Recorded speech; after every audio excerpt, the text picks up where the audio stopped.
구약의 성경을 보니까 우리가 외적으로 거룩하다고 생각했던 대제사장조차도 하나님 앞에 얼마나 더럽고 추한지를 보여주는 그런 말씀이 나옵니다.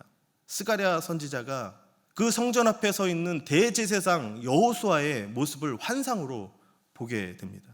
성전은 어떤 곳입니까? 성전은 하나님의 영광으로 가득한 곳입니다. 성전은 거룩한 대제사장만이 들어갈 수 있는 곳입니다. 그런데 1년에 한 번 대속죄일이 있는데 그 대속죄일에 가장 거룩한 대제사장이 가장 거룩하고 영광스러운 그 성전에 들어가게 됩니다. 일주일 전에 대제사장이 자기 집을 떠나옵니다.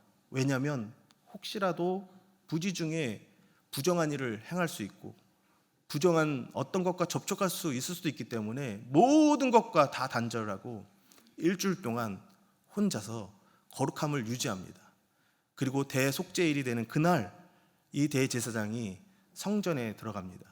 그리고 성전 안에 가장 깊은 곳에 무엇이 있습니까? 지성소가 있습니다. 그 지성소로 들어가기 전에 머리부터 발끝까지 온몸을 깨끗하게 씻습니다. 그리고 하얀 세마포 옷을 입고 그 성전 안으로 들어가고 지성소에 들어가서 거기에 짐승의 피를 지성소 위에 뿌립니다.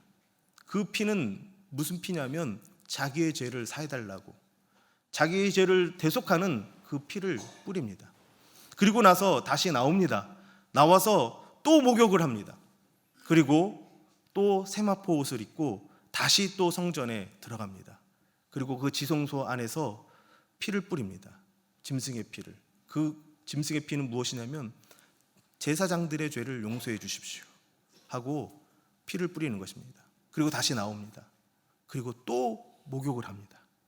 그리고 또 세마포 옷을 입고 다시 세 번째 지성소 안으로 들어가서 동물의 피를 또 뿌립니다.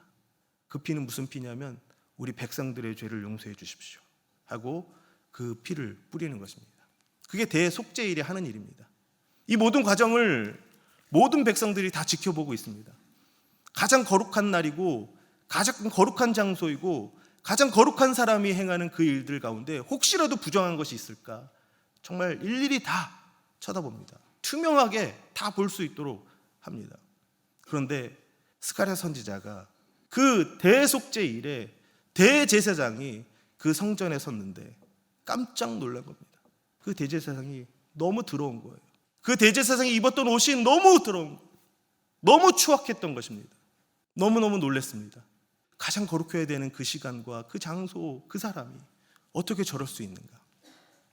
모든 백성들은 다 그 대제사장을 보고 거룩하다, 우리의 죄를 사해 줄 것이다 라고 생각하고 있었을지 모르지만 그 스가랴 선지자는 하나님의 눈으로 그것을 본 것입니다.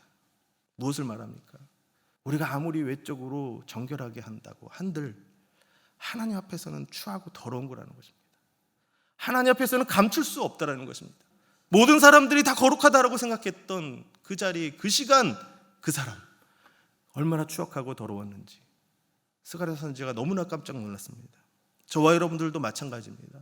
우리가 아무리 애를 쓴다고 한들, 우리가 아무리 외적으로 어떤 일을 행한다고 한들, 사람들로부터 칭찬을 받고 있다고 한들 하나님의 눈으로 봤을 때 우리가 얼마나 추하고 더러운지 그것을 깨달아야 하는 것입니다.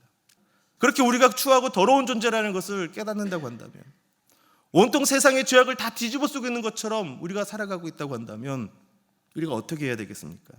스가랴 선지자는 그 절망적인 상황 가운데 다시 하나님의 말씀을 듣게 됩니다. 그 말씀이 스가랴 3장 4절과 5절 말씀입니다. 같이 한번 읽어보겠습니다.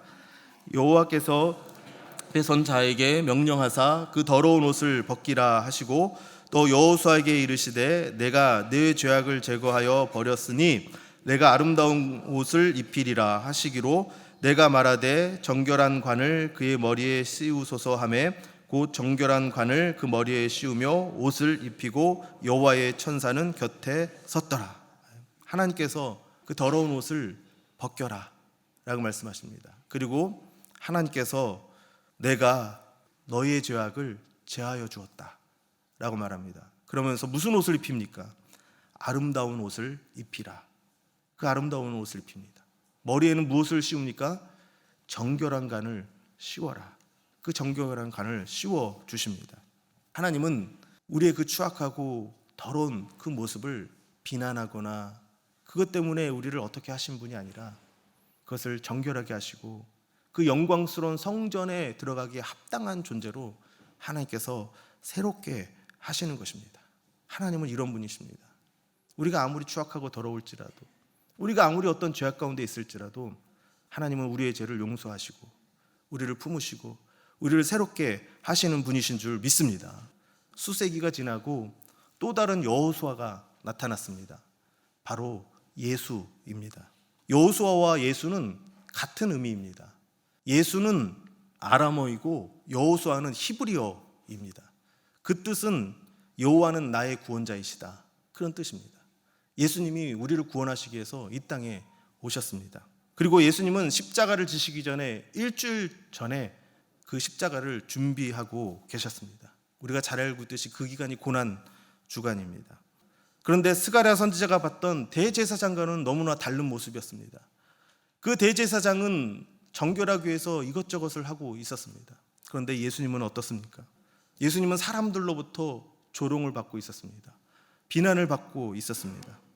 예수님의 그 십자가에서 입었던 옷은 깨끗하기는커녕 모든 옷이 다 벗겨졌습니다. 그리고 대제사장은 그 깨끗한 물로 온몸을 씻었지만 예수님은 사람들의 침으로 뒤범벅이 되어버렸습니다. 예수님은 그 옷도 없이, 예수님은 그 침으로 뒤범벅이 되고 사람들의 그 더러운 말로 더러워지고 온몸에 피를 흘리고 자기 몸이 찢겨지는 그런 시간을 보냈습니다. 왜 예수님께서 그런 죄의 옷을 입으셨습니까? 왜 예수님께서 그런 고난을 당하셨습니까? 왜 예수님께서 그런 조롱을, 사람들의 말로도 담을 수 없는 그런 비난의 말을 들어야만 했던 것입니까? 그것은 저와 여러분들의 죄를 사해 주시기 위해서 그렇게 하셨다라는 것입니다. 우리 안에 있는, 내면에 있는 그 죄를 깨끗하게 씻으시기 위해서 십자가에서 그렇게 자기의 모든 것을 내어 놓으셨다라는 것입니다. 그리고 그 십자가에서 흘리신 예수님의 보혈로만 저와 여러분들이 정결케 됩니다.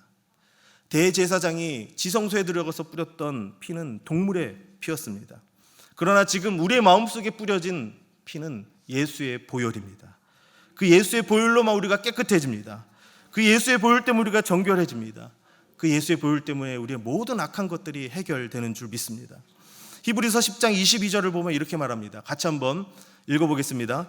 우리가 마음의 뿌림을 받아 악한 양심으로부터 벗어나고 몸은 맑은 물로 씻음을 받았으니 참 마음과 온전한 믿음으로 하나님께 나아가자. 지금 이 히브리서 말씀은 새 언약이신 예수 그리스도에서 이야기를 하다가 지금 이렇게 이야기를, 마지막 결론적으로 이야기를 하고 있는 것입니다. 우리 마음의 뿌림을 받았다. 무슨 피가 뿌림을 받았습니까? 십자가에서 죽으신 예수의 피가 우리 마음의 뿌림을 받았다는 것입니다. 그것 때문에 우리는 악한 양심으로부터 벗어나게 되었다는 것입니다. 우리의 몸은 맑은 물로 씻음 받았다는 것입니다. 대제사장이 지성소에 들어가서 뿌렸던 그 동물의 피가 아니라 우리를 위해서 단번에 하나님 앞에 제사로 드려주신 십자가의 그 보혈의 피가 우리의 마음에 뿌려졌기 때문에 우리는 온전한 마음을 갖게 되는 것이고 믿음으로 하나님 앞에 나가게 된 줄로 믿습니다. 우리 안에 있는 그 죄를 깨닫고 하나님 어떻게 하면 좋겠습니까? 하시는 분 계십니까? 과거에 잘못했던 일들을 그걸 생각하면서 내가 어떻게 살아야 될까? 그런 아픔과 고통 가운데 계신 분이 있습니까? 우리가 외적으로 아무리 노력을 해도 그것이 해결될 수 없습니다. 구스인의 피부처럼, 그 표범의 반점처럼 빼낼 수가 없는 겁니다.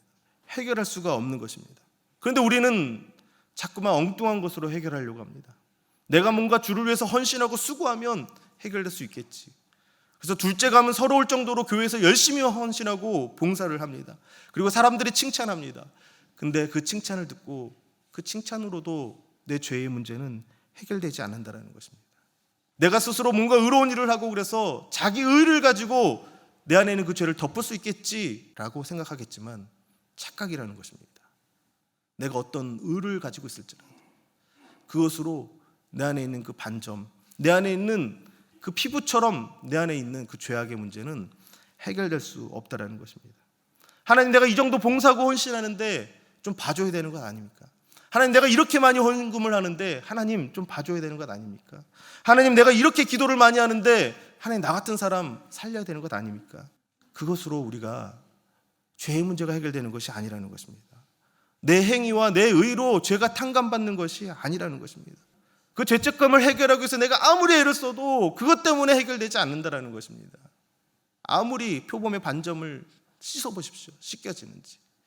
우리의 피부를 바꾸려고 아무리 애를 써보십시오. 바꿔지는지. 그것처럼 우리의 죄의 문제는 우리의 그 어떤 노력으로도 해결되지 않는다는 것입니다. 오직 예수의 보혈로만 우리가 정결케 되는 줄 믿습니다. 십자가의 보혈로만 씻겨지는 줄로 믿습니다.